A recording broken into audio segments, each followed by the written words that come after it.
let us talk about analytics.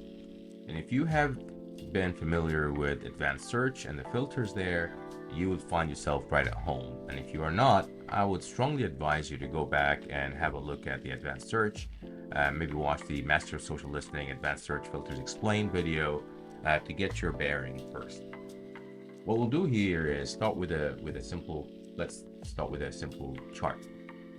And there are many charts that we can choose from, but we highlighted the ones that are a little bit more popular, but you can pick any of those. And so let's start with sentiment over time.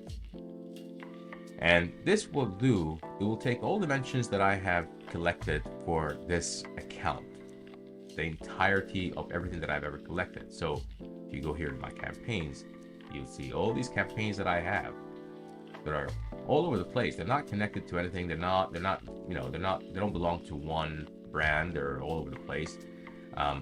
All the mentions there will be applicable in my dash here in any new chart that I create, which is gone because I did not save it. So let's save it for now. So this is not very useful right now, but what I can do is apply different filters to this chart that allows me to make use of it. So let's say we are interested in the West Side Produce campaign, and we specifically want to look for these things, or maybe not. Maybe just the general campaign sentiment over time. And we apply that. And you can see the different graph. And maybe, we started this monitoring a little later.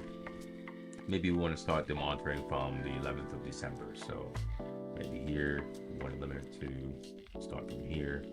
We apply that filter, and you see that, and we'll say, okay, I'm going to save that as, let's stop.